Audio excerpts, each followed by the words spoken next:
Dahan-dahan nating simulan muli ang paghakbang. Hello guys! Welcome sa ating bagong video tutorial. Ang tuturo natin sa inyo ngayon ay yung no capo version ng kantang Ako Naman Muna ni Angela Ken. Okay? So ito guys yung no capo version. Puro bar chords ito. So kung nahirapan kayo sa mga bar chords, puntahan nyo sa isang video natin. Meron tayong super easy version ito. Okay? So, parinig ko muna sa inyo guys yung kanyang verse para may idea kayo kung natuturo natin, ha? So, doon yung banda sa may kada hakbang sa lupa'y para akong inaanod. Okay, so doon yung banda, no? So, paano yon? So, yung mga chords natin guys, para sa intro at verse ay D sharp. So, yung D sharp guys ay para siyang B flat na first fret pero pang-anim na fret. So 1, 2, 3, 4, to 4, 5, 6, pang-anim na fret, no? Ganyan. D flat, tapos C minor, para siyang B minor pero pang-atlong fret na siya. Tapos pupunta kayong G sharp. Yung G sharp guys, para lang siyang F pero pang-apat na fret, no? G sharp. Tapos babalik kayong D sharp. Okay? So, yan. So, 2 times yung gagawin yan, guys. Pag nagawa nyo ng 2 times, ay pupunta kayo, tapos na yung mga verse. Okay? So, intro naman, ay 1 time nyo naman siyang gagawin, yung mga chords na yan. Okay? So, yan. So, paano naman yung ating strumming pattern para sa buong kanta? So, ganito lang, no? Halimbawa, naka D sharp kayo, kada chords ay down, up, pero 8 times, no? Down, up, tapos 8 times. So, ang pag-count niyan guys, ang technique ay ganito. So, kada pag-down nyo, isa na yung bilang. So, ganito. 1, tapos 2, 3, 4, 5, 6, 7, 8. No? Tapos, lipat na kayo ng chords. 1, 2, 3, 4, 5, 6, 7, 8. Okay, so ganun siya guys, no? So, pwede nyong gawing dahan-dahan lang muna yung pag-strum hanggang sa makuha nyo siya, no? So, yan.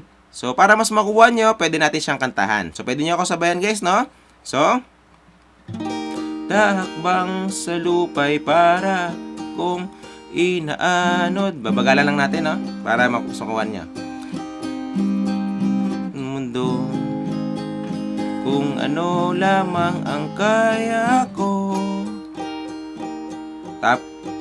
Ulit-ulit yun.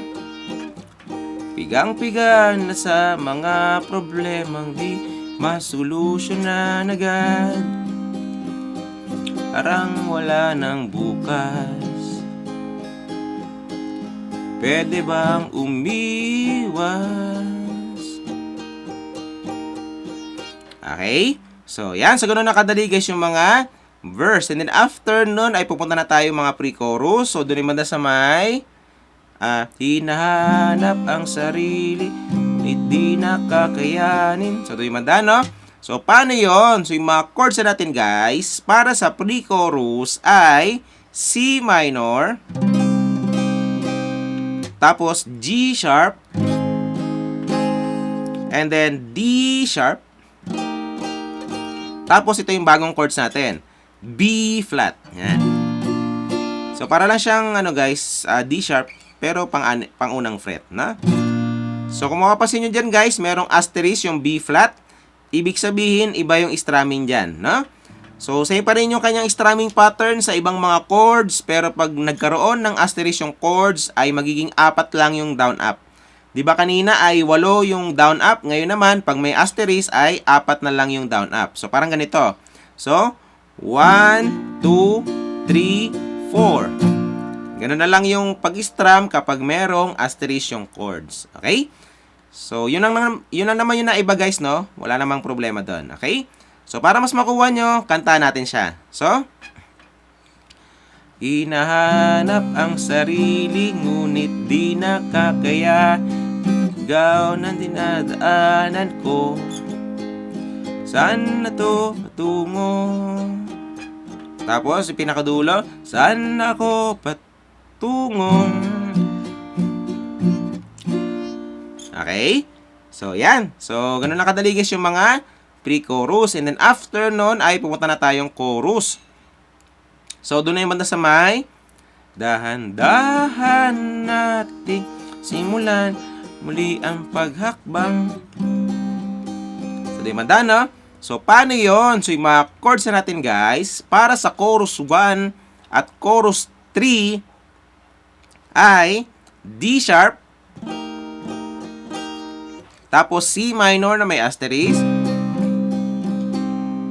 tapos B flat na may asterisk. So 3 times yung gagawin yan guys. Pag nagawa nyo na 3 times ay pupunta kayong second line ng mga chords. So C minor, tapos B flat. So 2 times yung gagawin yan guys. Pag nagawa nyo na 2 times ay pupunta kayong D sharp. Okay? So, same pa rin yung kanyang strumming pattern. Kantahan na natin siya para mas makuha nyo. So, dahan-dahan natin simulan muli ang paghakbang. Tapos, B flat. Dahan-dahan nakita.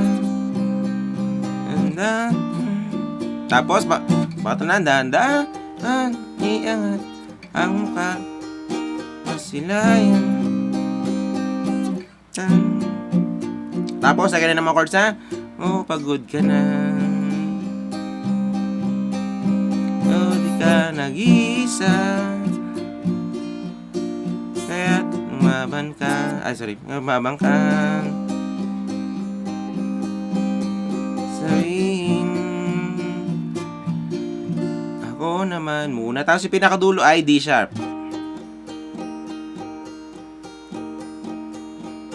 Okay? So, yan. So, ganun nakadali guys yung mga chorus 1 at chorus 3.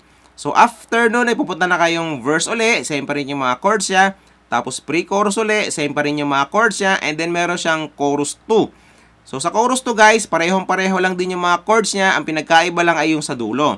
So, yung mga chords natin guys, sa chorus 2 ay D sharp, C minor na may asterisk, and then B flat na may asterisk. So, 3 times yan, diba? Yung first line ng mga chords. Yung second line ng mga chords, C minor, at saka yung B flat. So, 2 times yung gagawin din yon. Ito yung dinagdag dito sa chorus 2. Sa chorus 2 ay meron na siyang third line ng mga chords. So, mga third line ng mga chords ay D sharp, C minor, tapos G sharp, and then D sharp. Okay? So, 2 times yung gagawin yun, guys. Pag nagawa nyo ng 2 times, yung third line ng mga chords ay tapos na yung mga chorus 2. Pagkatapos ng chorus 2 ay meron siyang bridge. So, yung mga chords natin sa bridge ay C minor, tapos G sharp, tapos D sharp, tapos B flat, and then B flat. Okay, so ganun nakadali yung mga bridge. Pagkatapos doon ay pupunta na kayong chorus 3. Pareho lang siya sa chorus 1 kanina. So, pag natapos nyo na yung chorus 3, ay tapos nyo na yung buong kanta. Okay? So, pagsama-samahin nyo lang guys yung lahat na tinuro natin at matutugtog nyo na yung buong kanta. Okay? So, yan. So, enjoy sa bago nyo matutugtog guys. Kita tayo sa next video natin. Bye!